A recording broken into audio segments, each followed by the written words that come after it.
오늘 8절의 말씀에 먼저 예수 그리스도로 말미암아 너희 모든 사람에 관하여 내 하나님께 감사함은 너희 믿음이 온 세상에 전파됨이라 그랬어요. 이 먼저라고 하는 건 첫째, 둘째, 셋째 이 개념이 아니에요. 원문에 보면 먼저라는 이 단어 프로톤이 가장 앞서는데 이것의 해석은 무엇보다도 우선시하여라는 뜻이 됩니다. 그러니 지금 사도 바울은 무엇보다도 가장 먼저 우선시할 것은 그것은 감사다라고 얘기를 하는 거예요.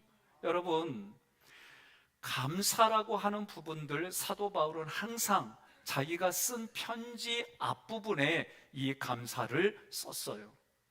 우리 말씀들을 볼 때 노란 글씨만 한번 읽어봅시다. 항상 하나님께 감사하노니 감사하기를 그치지 아니하고 나의 하나님께 감사하며 하나님 곧 우리 주 예수 그리스도의 아버지께 감사하노라. 아멘. 이 앞부분에 대한 얘기들은 너를 생각할 때마다, 교회를 생각할 때마다 감사가 먼저 늘 나와 있어요. 하나님께 감사하는 것은 비중 있게 다뤄야 된다, 그 뜻입니다. 우리 인생, 사람이라고 하는 단어는 어근을 찾아보면 유약하다, 병들다라는 뜻이에요. 에노스라고 하는 단어가 그래요. 셋이 아들을 낳아 에노스라 하고 사람들은 그때부터 하나님을 불렀다? 이게 저는 이해가 안 됐어요. 왜? 내가 살아있으니까. 그런데 나의 유약, 나의 연약, 나의 병들고 몸이 면역력이 깨지고 그러니까 이것을 해결하실 분은 하나님밖에 없습니다라는 고백이 때가 되니까 되더라고요.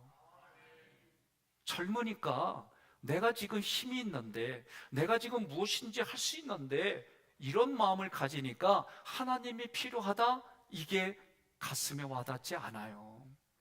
사람은 자기가 예상하고 계획하고 준비한 대로 되어지면 하나님 안 찾아요. 왜? 내 힘과 능력으로 여기까지 왔다고 생각하기 때문에 그래요. 그런데 사람이라고 하는 이 단어 자체가 유약하고 병들다라는 뜻이 있으니까 사람들이 에노스라고 하는 사람 때문에 그때서 비로소 하나님을 불렀다는 얘기는 내가 병들고 내가 연약한 존재인데 이러한 존재를 살려주시고 구원해 주시고 인도해 주실 분은 하나님밖에 없기 때문에 그래서 하나님을 불렀다라는 뜻이 되는 거예요.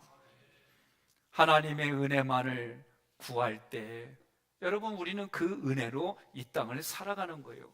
함께 봉독합니다. 데살로니가전서 5장 16절로 18절. 항상 기뻐하라, 쉬지 말고 기도하라, 범사에 감사하라. 이것이 그리스도 예수 안에서 너희를 향한 하나님의 뜻이니라. 아멘. 자, 여러분, 우리 뇌는 주어를 모릅니다. 그래서 제가 이 앞에 계신 김명철 장로님을 욕했다고 가정을 하겠습니다. 욕하면 그러면 그것을 듣는 여러분들은 이성적으로는 백성현 목사가 김명철 장로를 욕했네? 왜 욕했지? 이런 거 아닌가? 내가 보니까 이래? 여기까지가 그래요. 근데 그렇게 생각하는 분도 내가 욕하는 소리를 들으면 그분의 마음에 불편해져요. 힘들어져요. 욕 들은 것 때문에 마음이 아주 거북스러워지는 상황으로 자기만 인지하지 못할 뿐이지 몸이 그렇게 반응해요. 그런데 누군가를 칭찬하고 누군가를 기쁘게 하고 누군가에게 유익이 되게 하는 긍정의 시그널을 보내면 그걸 듣는 사람들은 또 자기도 모르게 기쁘고 즐겁고 감사한 일이 생겨요. 이거는 오늘날 조금만 공부를 하면 상식으로 알고 있는 내용들이에요. 그러니 하나님의 말씀을 그런 관점에서 보면 항상 기뻐하라, 쉬지 말고 기도하라, 범사에 감사하라. 이게 예수님을 통해서 주시는 하나님의 뜻인데 우리의 육신, 마음, 영까지 하나님이 살리는 말씀이 이것이구나. 그러면 하나님의 말씀은 살리는 것인데, 하나님의 말씀을 여러분들이 따라갈 때 그것이 거룩한 모습이 되는 거예요. 본절에서 바울이 하나님께 감사한 이유가 무엇입니까? 하나님께서 로마 교인들에게 은혜를 베풀어 주셨기 때문이다. 그 은혜를 받은 로마 교인들이 믿음이 생기고 그 믿음으로 온 세상에 복음이 전파됐다. 한 번 더 생각해 보겠습니다. 우리는 그런 일들을 겪으면 고생했어요, 수고했어요, 감사해요 사람에게 하는데, 사도 바울은 감사하노라 하는 대상이 누구냐면 하나님이세요. 하나님이 은혜를 베풀어 주셨기 때문에 그 은혜를 받은 반응에 의해서 믿음으로 복음이 전파된 것이다 라고 말하는 거예요. 예수 그리스도께서 로마 총독 빌라도에게 고난을 받아 십자가에 못 박혀 죽으셨습니다. 장사한 지 사흘 만에 죽은 자 가운데서 부활하셨습니다. 하늘에 승천하셔서 하나님 보좌에 앉으셨습니다. 그리고 그 하나님 보좌 옆자리에 예수님의 보좌가 있는데, 예수님의 보좌 옆에 예수를 그리스도로 믿는 사람들의 보좌가 준비된 거예요. 이것이 복음입니다. 그런데 복음이 내게 전해져서 예수님의 십자가 부활 승천이 나의 것이 되려면 세례를 받으면 돼요. 이게 에베소서 2장의 이야기예요. 내가 세례를 받으면 예수님이 하신 십자가 부활 승천이 나의 것으로 여겨주시겠다. 이게 하나님의 약속이에요. 예수님이 마태복음 28장에 약속하셨습니다. 너희는 모든 민족으로 제자를 삼아 세례를 베풀고 내가 말한 모든 것을 가르쳐 지키게 하라. 이것을 위해서 내가 너희와 항상 세상 끝날까지 항상 함께 하리라. 이게 예수님의 약속이에요. 그러니 이 복음이 끝난 줄 알았는데 오히려 예수님을 죽인 그 로마의 심장부에 가서 복음을 전한다는 생각을 갖는 사도 바울은 그 마음이 어땠을까? 오매불망 복음을 전하려고 하는 사도 바울을, 그 사도 바울의 마음의 모습을 보면 오늘 로마의 교회가 세워지고 그 교인들을 통해 복음이 전달되어지는 걸 보며 그 마음에 감동과 감격이 있지 않았을까? 여러분들이 저를 아는 분들은 목사라고 불러주실 거예요. 그런데도 저는 이승훈 청년을 보면 팀파니와 인디언 챌린저만 보여. 인디언 챌린저요? 인디언 챌린저는 인디안이라는 제품, 오토바이 제품 중에 최고 사양이에요. 근데 제가 왜 잘하느냐? 저를 부인하기 시작했어요.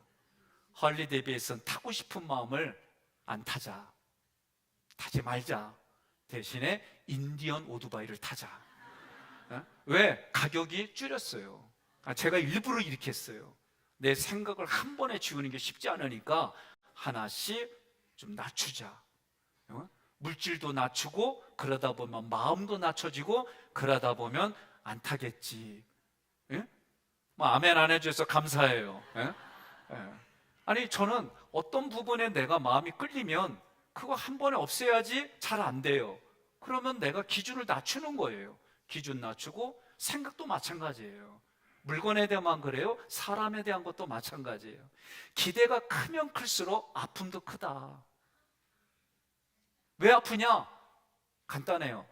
너무 사랑하기 때문에. 너무 사랑하기 때문에 그 기대가 크고 그 기대가 채워지지 않으니까 여기가 아픈겨. 여긴 안 그려? 응? 여러분, 그러니 아유 그래요. 지금 사도 바울은요 로마의 복음을 전하고 싶은 마음이 얼마나 간절한지 몰라요. 제가 우리 교회에서 오늘 장로님이 우리 교회에서 훈련하는 내용들도 기도해 주셨어요. 출애굽기 7단계 기도문 쓰기, 필터링, 내적 치유를 근거로 내 마음의 생각과 감정을 처리하는 필터링, 그리고 원복을 선포하고 하나님과 나에게 맺은 언약을 통해 마음을 성찰하는 일기, 그리고 매일의 십계명, 이것을 우리 교회에서 훈련하는데 작년 가을에 이 내용들을 강의하러 미국에 갔어요. 그리고 저녁 늦게 도착을 해가지고 짐을 다 옮기는데 내 앞에 맨 가방이 불편해요. 그래서 이걸 걷어가지고 캐리어에 걸고 거기에 있는 짐들을 옮겼어요. 다 옮기고 나서 차 타고 났는데 한 10분 갔는데 내 가방이 생각나는 거예요. 캐리어에 넣은 거. 근데 가방은 잊어버려도 괜찮아요. 거기에 여권이 있었고 저에게 필요한 약이 있었어요. 그러니 그때부터 멘붕이 오는 거예요. 사실은 여기서 흔들리고 내일 모레면 내 강의인데 강의도 제대로 할 수 있을지 모르겠다. 이게 생각이 이 마음의 두려움을 가져오고 염려를 가져오고 자포자기하는 그런 마음까지 오는데 이걸 긁어내도 마음은 불편해요. 잠을 잤습니다. 뒤척이다가 잠을 잤는데 우리 몸은 매슬 메모리가 있잖아요. 늘 새벽 4시 반에 깨어나는 몸이 일어난 거예요. 그래서 어떻게 해요? 미국에서 제가 제 몸대로 일어나니까 새벽 2시예요. 잠이 안 와서 책을 읽었어요. 책을 읽다 보니까 그래도 시간이 남아있어요. 그리고 제가 기도하기 시작했어요.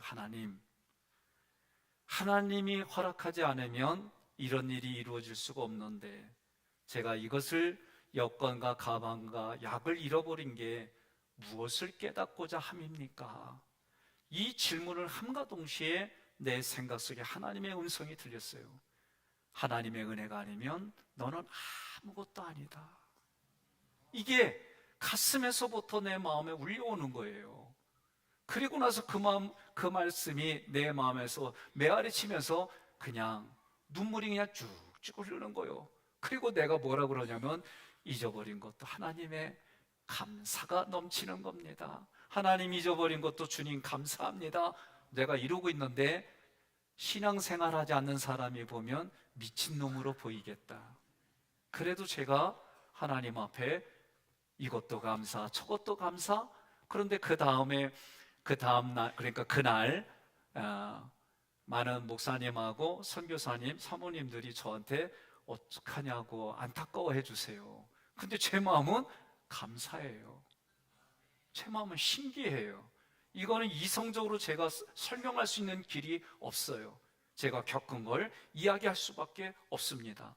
그런데 지금 사도 바울은 단적인 감사가 아니라 하나님의 임재 속에서 하나님과의 은밀한 대화로부터 자신의 심령을 적시는 뜨거운 감사가 내 하나님께 감사함은 이런 뜻이에요. 전파데미로다 카탄겔레타이는 수동태입니다.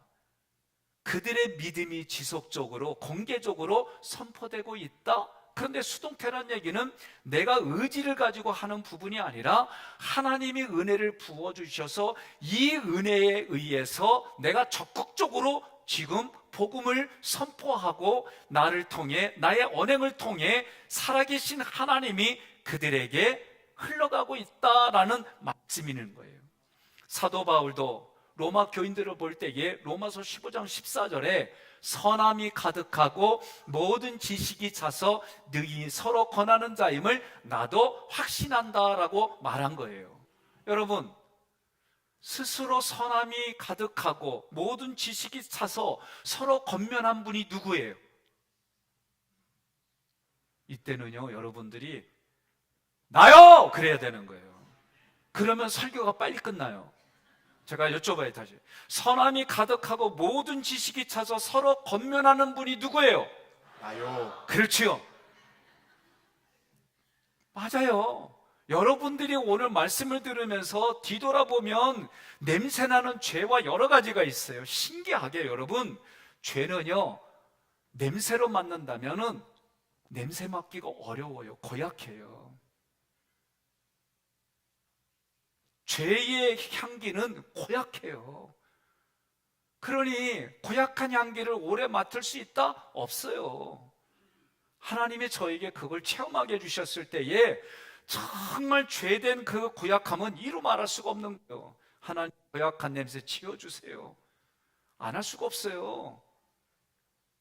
여러분, 온 세상이라는 표현은 문자적으로 전 세계를 뜻하지만 당시에는 로마 제국의 통치하고 있는 전국을 이야기하는 가장법이에요.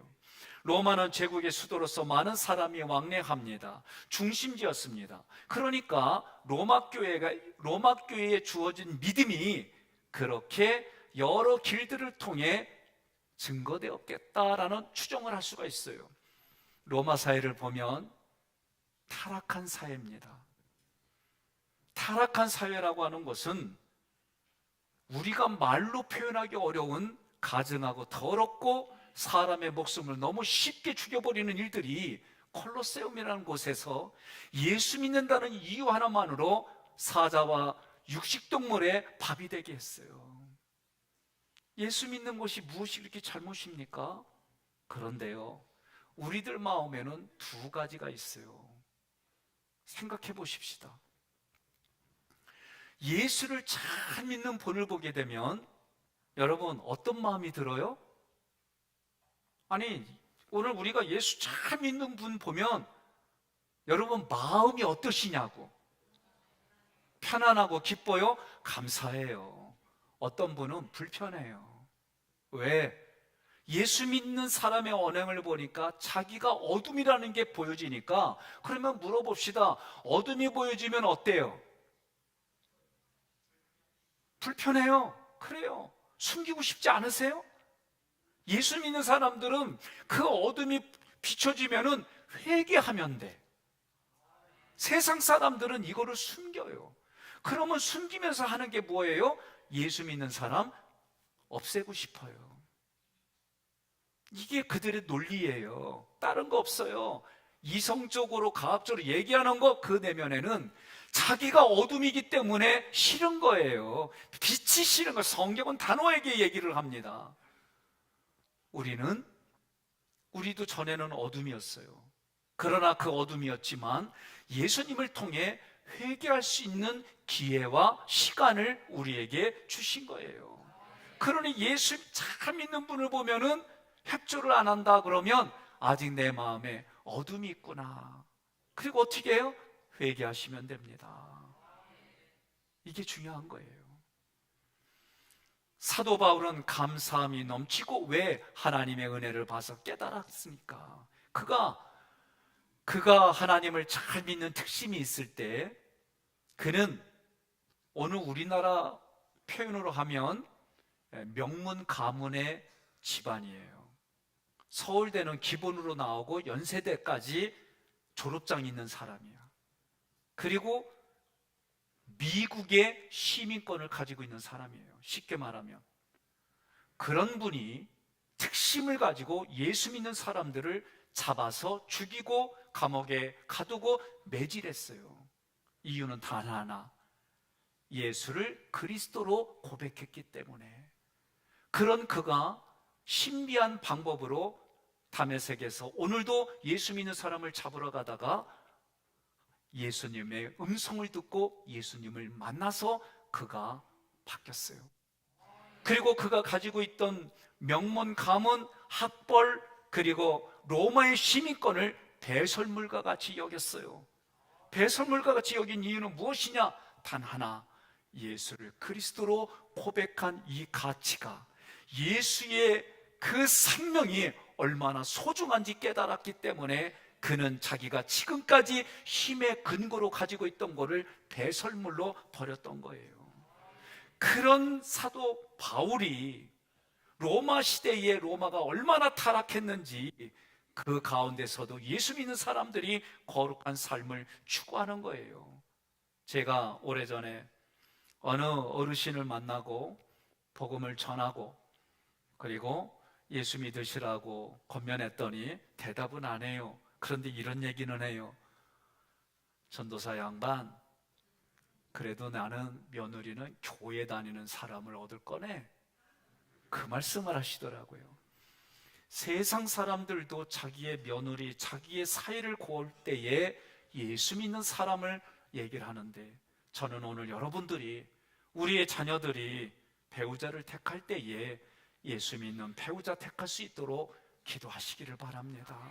예수 믿지 않는 분들이 만나서 예수 믿는 거는 이건 쉽지가 않아요. 그래서 저는 예수 믿지 않는 사람을 배우자로 택하는 그 가정은 순교의 마음을 가지고 신앙생활하라고 권면합니다. 그러지 않고서는 나의 언행을 통해 예수 믿게 하는 일들이 쉽지가 않아요. 저는 오늘 여러분들이 9절 함께 읽고 결단하기를 바랍니다. 함께 읽습니다.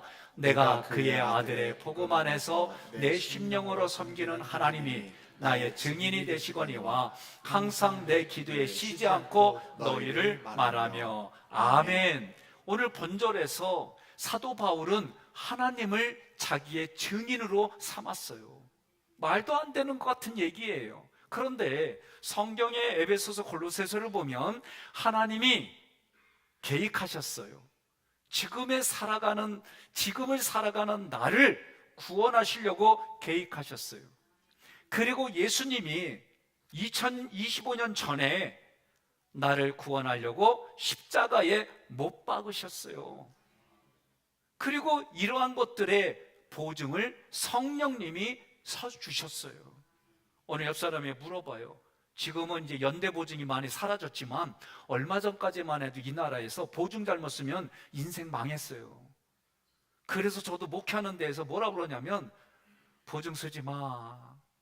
그리고 꺼주려면 꺼줘도 욕 안 할 정도로만 꺼줘. 못 받아도 괜찮을 정도로만 꺼줘. 저 그렇게 교육시켰어요. 왜? 연대보증 사고 너무나도 힘들게 사는 분들이 한둘이 아니었어요. 사랑하는 성도 여러분, 그런데 그 연대보증을 단번에 영원토록 하나님, 삼일체 하나님이 우리 각자에게 서주신다고 성경은 기록이 되어 있어요. 그러니 사도 바울은 자기의 보증이 하나님이신데 두 가지로 얘기를 해요. 첫째, 무엇에 대한 보증이냐?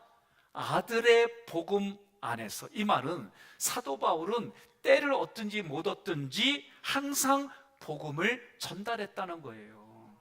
이것에 대한 보증을 하나님이 보시고 알고 계신다는 거예요. 저는 오늘 여러분과 제가 살아가는 삶의 자리에 복음을 전하려고 애쓰는 일들이 무엇일까? 각자의 상황은 달라요. 그러나 정말 나의 언행을 통해 살아계신 하나님을 보여주는 게 뭘까? 저는 몇 번 여러분들에게 예화로 저의 삶을 얘기한 게 있는데, 큰아이가 귀국하고 방학이 됐을 때에 어느 날 밤 12시 넘어서 저에게 묻는 거예요. 잠깐 할 얘기가 있다고. 목사로 살아왔기 때문에 밤 12시에 넘는 전화라든가 신방은 대부분이 긴장하고 제가 가요. 그러니까 아들이 12시 넘어 그 얘기했는데 긴장이 되더라고. 그래서 무슨 얘기 하나 하고 들어보니까 아버지가 자기 동생들의 인생을 망치고 있다고 얘기하는겨. 그래서 내가 뭐가 망치는 거냐 그랬더니 요럴 때 되면은 아빠가 훈육을 했는데 왜 내버려 두냐는 거예요. 그러니 이렇게 내버려 두면 버릇이 잘못 들어서 인생을 잘못 살 수 있지 않느냐 그 얘기요. 근데 제가 그 말하는 진짜 의도가 직관적으로 제 눈에는 보였어요. 제가 그래서 이런 말을 했습니다. 아들, 내가 이렇게 됐을 때 너에게 훈육하고 한 번에 안 고쳐지니까 혁대를 들어서 내가 너 안찰기도 해줬잖아. 응? 너 그랬을 때 마음이 어땠어? 불편하고 이해가 안 될 때는 아빠한테 분노의 마음이 생기지 않았냐? 아빠가 이거를 깨닫고 나서 너한테 지금까지는 충렬공파 249대 손이라고 교육하며 뼈대 있는 집안은 이래야 돼. 어른이 밥 먹기 전에 숟가락 들면 안 돼. 밥 먹을 때 어디서 후루룩 짭짭이야. 이러면서 너를 훈육하고 말을 안 들을 때는 내가 너 혁대를 대고 그랬잖아. 근데 동생들에게도 네 동생을 똑같이 하면 그 마음에 분노가 있지 않을까? 그래서 아빠가 그 다음부터는 오징어 집안으로 바꾼겨. 집에 와서 그래도 지켜야 될 선은 이거니까 요 정도 선은 지키되 마음껏 피곤하면 잠자. 배고프면 나보다 먼저 밥 먹어도 돼. 집에서 편안하게 있다가 나가. 말은 이렇게 했는데 애들이 진짜 그렇게 하는 거 보니까 꼬라지가 눈에 안 보여. 그러니까 마음은 전쟁 일으키고 여기는 뚜껑이 왔다 갔다 하고 이러기를 500년 걸렸어요. 말은 내가 그렇게 했지만 그거를 봐주는 내 마음은 또 다르더라고. 그렇게 오면서 어느 날 아들이 저한테 하는 얘기인 거예요. 사랑하는 성도 여러분, 내가 이게 가장 중요하다고, 이 원칙은 지켜야 된다고 했는데 그것 때문에 누군가는 삶에 곰핍하고 아프고 고통스러운 자리에 있다면 한 번쯤은 내 마음을 뒤돌아보면 어떨까요? 오늘 사도 바울은 누가 뭐라고 그래도 복음을 가지고 부활하신 예수가 하나님의 아들로 선포되어지는 그 아들을 경험하여 때를 얻든지 못 얻든지 복음을 전하려고 자기가 가지고 있던 율법의 주의를 다 내려놓은 거예요. 두 번째로는 내 심령으로 섬기는 하나님이라고 그랬어요. 저는 이걸 이렇게 말합니다. 마음과 뜻과 힘과 정성을 다하여 주 너의 하나님을 섬겨라. 그러니까 그 경험을 보고 듣고 경험하신 하나님이 내가 바울의 증인이 되겠다, 저는 이렇게 들리는 거예요. 나의 하나님이 지금 나와 함께 하셔서 나를 통해 능력으로 나타나시기를 소망하시기를 바랍니다. 바울은 로마 성도들을 위해 쉬지 않고 기도해 왔습니다. 로마 교회에 직접 방문하기를 간절히 원했습니다. 그러면서 이 섬기다라는 라트류오라고 하는 단어는 종교에 쓰이는 용어예요. 무슨 얘기냐면 하나님을 섬기는 거예요. 하나님 앞에 하나님을 섬기는 용어예요. 로마서 12장 1절에 사도 바울이 너희는 너희 몸을 하나님이 기뻐하시는 거룩한 산제물로 드리라, 이게 영의 예배다라고 얘기했어요. 무슨 말이냐? 내 육신이 하나님이 기뻐하는 자리에 있으라는 거예요. 하나님이 즐기는 자리에 있으라는 거예요. 내가 기뻐하는 자리가 아니라 하나님이 기뻐하는 자리에 너의 육신이 그곳에 있어야 된다라고 얘기하는 거예요. 제사장과 관련돼서 이 섬기라는 단어가 있어요. 그러면 출애굽기 29장 1절 함께 봉독합니다. 내가 그들에게 나를 섬길 제사장 직분을 위임하여 그들을 거룩하게 할 일은 이러하니 곧 어린 숫소 하나와 흠없는 순양 둘을 택하고. 아멘. 여기에 보니까 위임식이에요. 제사장으로 위임받는 예식을 하나는 거예요. 오늘 오후 4시에 우리 장로님 4분이 은퇴하시고 2분이 이제 피택을 받았어요. 오늘 이런 부분들을 이임식이라고 하는 거예요. 그런데 이 이임식 앞에 뭐라고 그랬냐면 나를 섬길 제사장이다라고 말씀하셨어요. 제사장이 누굽니까? 백성을 대신해서 하나님 앞에서 하나님을 섬기는 거예요. 그의 핵심 사역이 뭐냐? 중보기도예요. 중보기도. 이스라엘 백성들이 죄를 져서 하나님이 진노한다고 하실 때마다, 말씀하실 때마다 모세는 그 앞에 무릎 꿇고, 그 앞에 하나님이 원하는 장소에서 무릎 꿇고 하나님 앞에 중보기도 하는데, 심지어 자기의 생명, 자기의 이름을 저 하늘의 생명책에 치워서까지라도 이들을 살려달라고 부르짖고 기도했어요. 중보기도가 쉬울까요? 여러분, 묻겠습니다. 배우자가 아프면 여러분 기도하기가 쉬워요, 어려워요?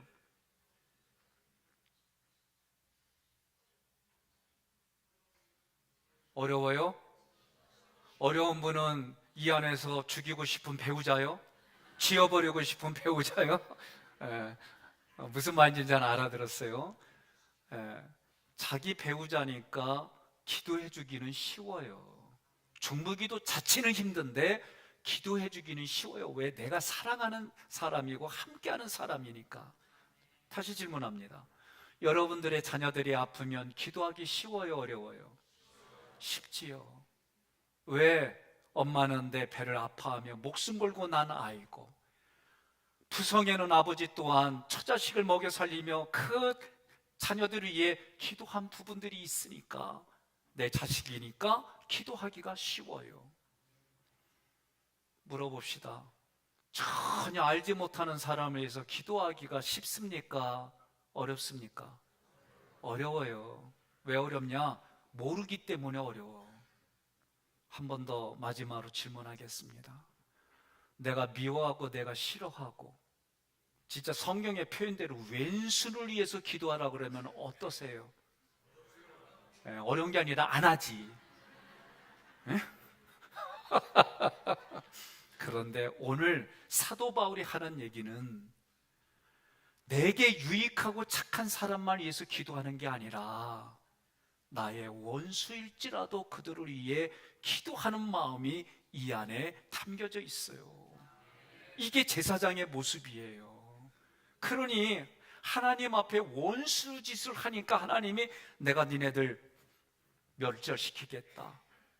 하나님의 원수인 그들을 대신해서, 그리고 사도 바울이 모세가 문제가 생길 때마다 백성들은 원망불평하고 어떤 경우에는 돌을 들어서 집어던지려고, 이런 상황 속에서도 사도 바울은 하나님 앞에 무릎 꿇고 기도하는 거예요.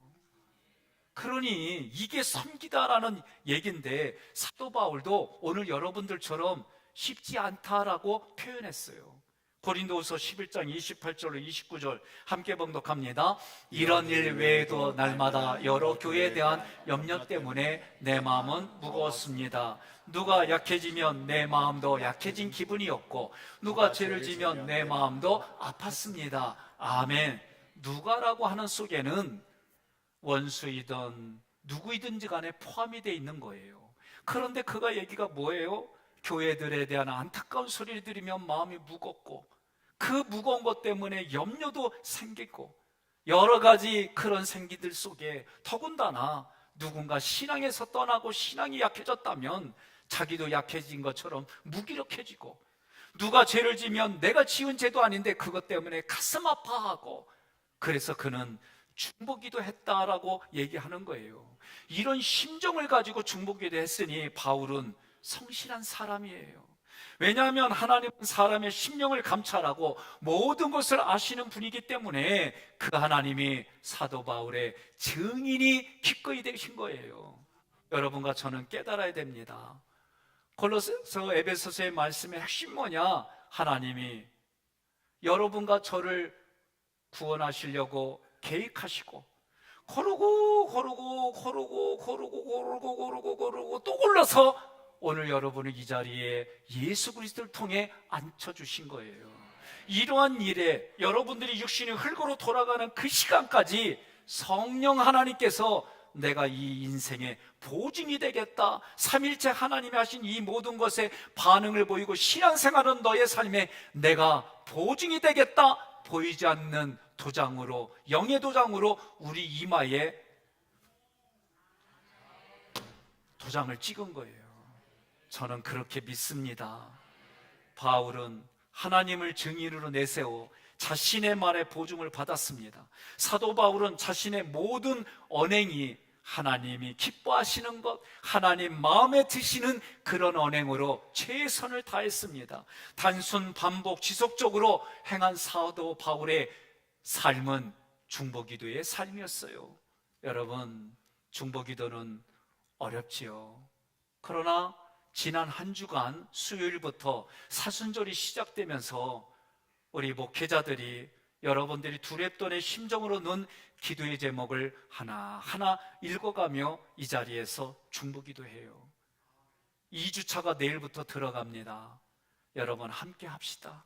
함께해서 하나님 앞에 이 사순절 기간 물질로부터 영혼에 그리고 관계에 많은 부분들에 하나님 앞에 기도하고 하나님의 때에 그 기도가 응답되어 줄 걸 믿고 우리가 같이 중보기도하는 마음으로 사순절에 참여하시기를 주님의 이름으로 권면합니다. 사랑하는 성도 여러분, 오늘 로마서 1장 8절로 9절로부터의 말씀을 통해 바울이 어떤 삶을 살아가는지 이해했습니다. 그는 로마 교회를 사랑했습니다. 복음을 전파하려고 몸부림을 쳤습니다. 로마 교회 성도들이 그들의 믿음이 온 세상에 전파되는 모습을 보고 하나님께 감사를 드렸습니다. 하나님의 은혜로 믿음이 퍼진 것에 대한 고백이었습니다. 사도 바울은 로마 교회를 더욱 견고히 세우려고 중보 기도를 했습니다. 이런 일에 자신을 보증하는 분이 삼일째 하나님으로 고백했습니다. 여러분과 저는 하나님의 은혜로 여기까지 왔습니다. 예수 그리스도의 십자가 대속의 은혜와 사랑을 경험했습니다. 경험하지 못했다면 경험시켜달라고 기도하십시오. 복음이신 예수 그리스도가 나를 통해 또 다른 누군가에게 생명으로 흘러가는 삶을 살아왔습니다. 이러한 사역들이 계속해서 흘러갈 수 있도록 여러분 기도에 힘을 씁시다. 특별히 사순절 기간에 함께 하십시다. 중보기도에 최선을 다하십시다.